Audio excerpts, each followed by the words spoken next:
Chapter 57 Beyond the Raft of Paramita, Mahayana Spirit. There is a graved 500 arrowhead mountain in rosewood behind the statue of Master Tsongkhapa. Unfortunately, 51 arrowhead statues were pulled out by force, and only 449 are left. This 500 arrowhead mountain is one of the 3 wonders of the wooden carving of the Yonghe Palace, and the other 2 will be introduced in the subsequent chapters. One is the giant Buddhist statue of Maitreya, and the other is the Buddhist niche of Zhaofo building, number 28 on layout.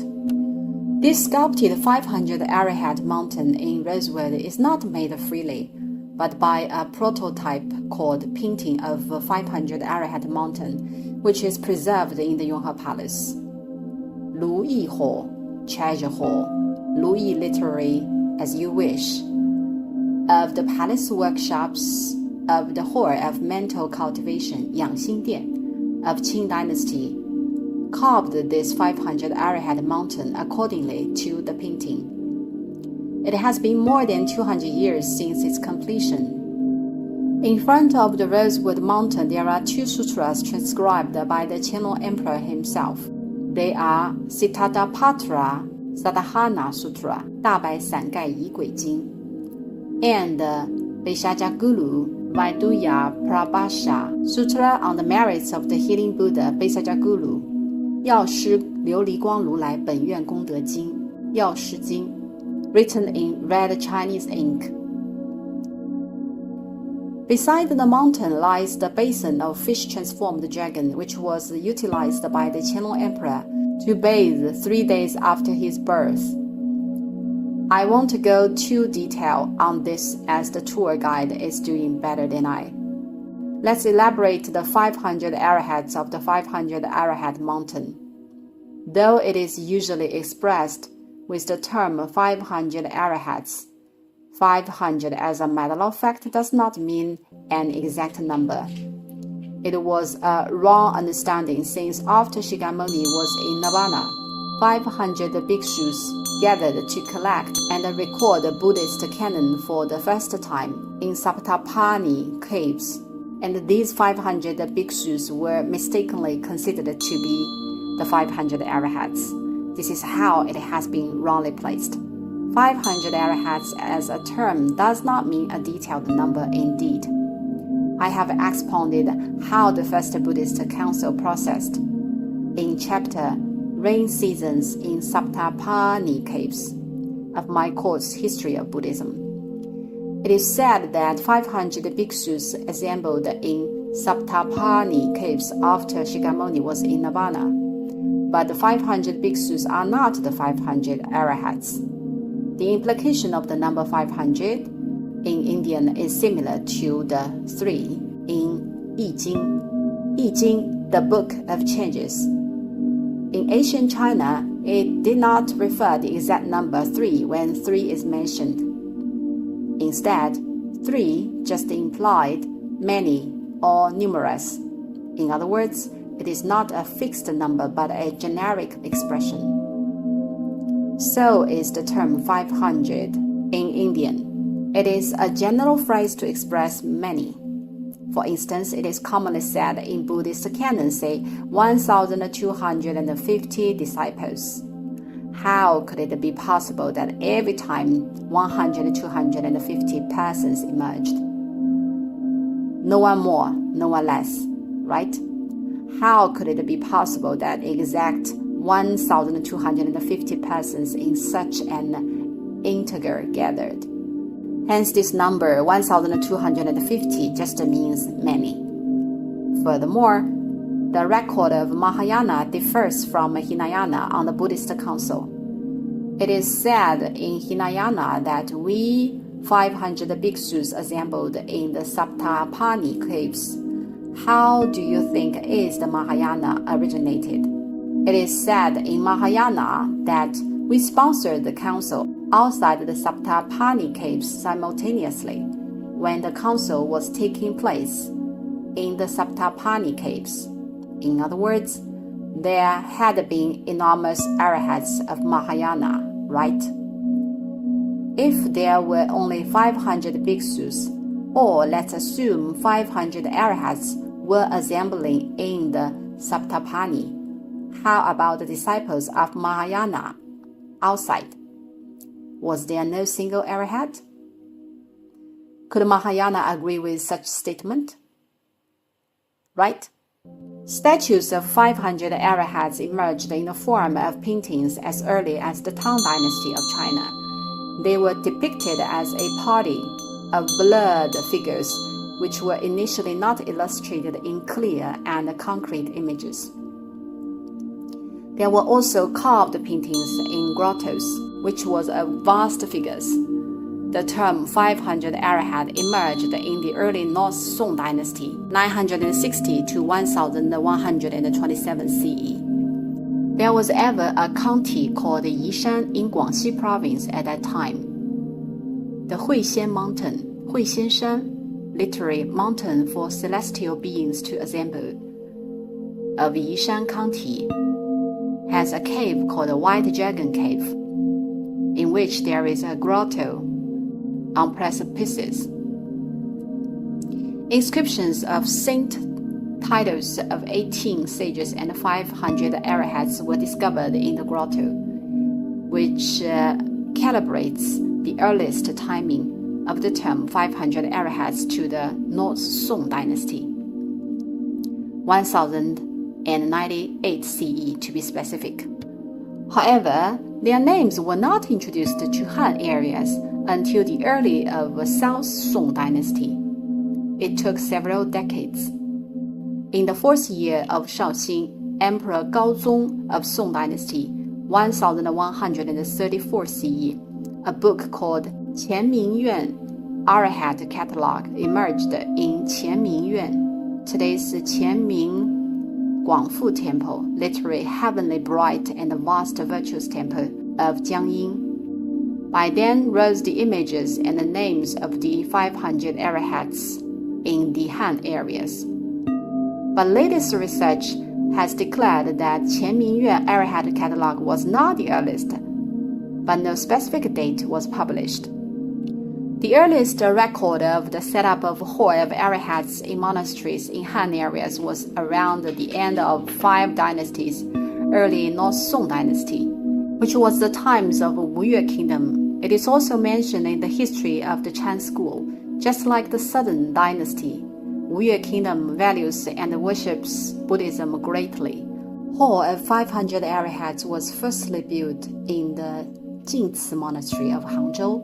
After the Song Dynasty, hall of 500 arahats gradually prevailed. The statues of 500 arahats of hall of 500 arahats are based on the Qianmingyuan Arahat Catalog. The large-scale appearance of the figures of 500 arahats, as mentioned in previous chapters, was after the Ming and the Qing dynasties. And the worship on Buddhist statues in folk tended to be of secularization. What does it mean? It means people value Buddhas more in quantity than its essence. As long as there is worship, 18 arahats as a whole are emphasized. 33 forms of Avalokiteshvara are bundled, and eventually 500 arahats prevailed. And the later, the more the better.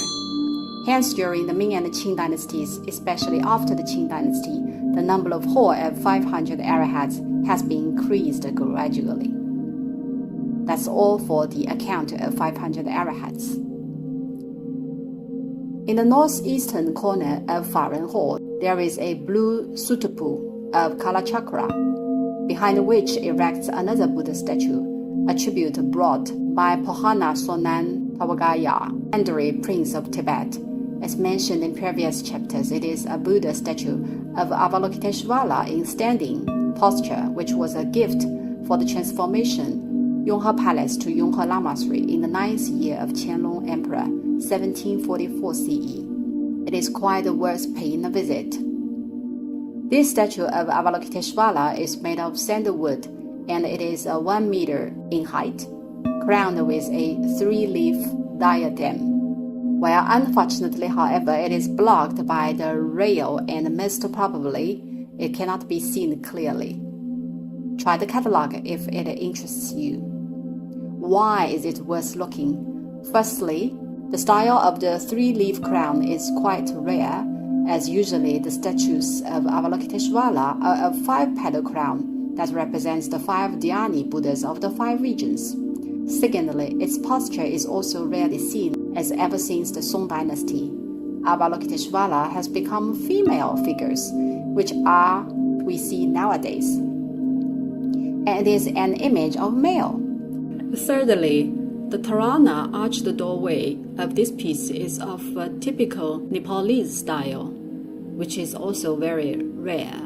That said, it is a purely Brahmin style featuring elegant shape, free and casual posture, dressed in a long skirt and a strap crossed from the shoulder to the waist at a slant. Ever since the Song dynasty, statues of Avalokiteshvara have been changed to female figures, which are certainly continued to the Qing dynasty. The present piece of work sticks to the figure of male, upper body naked, left hand hanging on the hip, right hand in Varada Mudra, gesture of granting wishes. Varada Mudra symbolizes the granting of wishes and happiness. The emanated Buddha at the center of the three-leaf crown is quite recognizable. It is made according to the description of Amitabha Sutra, which is a rarity. It has a vivid name called three-petal Mana Buddha Heavenly Crown, 三叶化佛天冠. The most distinctive part of the statue is the Torana arched doorway behind the main body, which is shaped in a hollowed lotus petal arched from the Sumelu pedestal. However, it is too small for me to be able to see clearly. There is another statue with exactly the same style of Torana arched doorway in Zhaofo building, number 28 on layout, which we may see the details of the fine work later. 4 languages, Manchu, Chinese, Tibetan, Mongolian, are carved on the back of the Torana arched doorway, together with 6 animal symbols of Tundra of Tibetan Buddhism. This sort of Torana arched doorway is called Liu Na Ju, 6 symbolic animals, which is quite rare in Han Chinese Buddhism. As said, the Zhantan Na Shri in Zhaofo building has the same Torana arched doorway. Let's suspend the introduction till then. Now we may walk out of the Faren Hall, as almost all the information is covered. The very last part worth introducing is the tablet 恒河法语, which is a transformation of the notion 众生作法, advocated by 百丈怀海, master of Chan school. They are derived from 2 literary quotations from Vajrachakradika Prajna Paramita Sutra, Diamond Sutra. One is the practice of charity, dana, as many as the sand grains of the kanjis, and the other is the Dharma I expound is likened to a raft. What is sacrifice with body? There is a paragraph in the Diamond Sutra saying, Sabhuti, if a virtuous man or woman sacrifices with body, dana, as many as the sand grains of the Ganges in the morning. Sacrifice with body means the practice charity by sacrificing one's own body. Sacrifice the head if head is needed. Sacrifice the eyes if eyes are needed, right? Just like the story of raising the tiger with one's own body, sacrifice whatever is needed. It implies sacrifice or giving by sacrificing one's life. So, 恒河, the Ganges, is an illusion originated from this paragraph. 法语 literally means a metaphor of a raft. You need to sacrifice with as many as the sand grains of the Ganges. How would it be possible to own so many bodies to practice? Then you should cycle yourself to donate and sacrifice yourself life after life. Right? By how many times then? as many as the sand grains of the Ganges. What is the behavior and the practice for? It's a metaphor of a raft. What on earth is the implication of Fayu, as said in the Diamond Sutra? This is why the Tathagata always says, Ye bhikshus should know that the Dharma I expound is likened to a raft. Fayu means a metaphor using this. I sacrificing myself so numberless times, which exactly implies that all sentient beings are essentially the raft for my attainment of enlightenment. It is superficially like that my numberless sacrifice, as many as the sand grains in the Ganges, upon numberless rebirth. Substantially, 如法语者 implies the meaning that sentient beings have been my raft, and every time I ferry over sentient beings, vice versa. 恒河法语 reflects the same Mahayana spirit of 众生作法 from Master 百丈怀海, which is sacrifice is of fearlessness, to ferry over sentient beings with mercy. Well, as declared in my course of Buddhist philosophy, fearlessness and mercy are exactly the Mahayana spirit.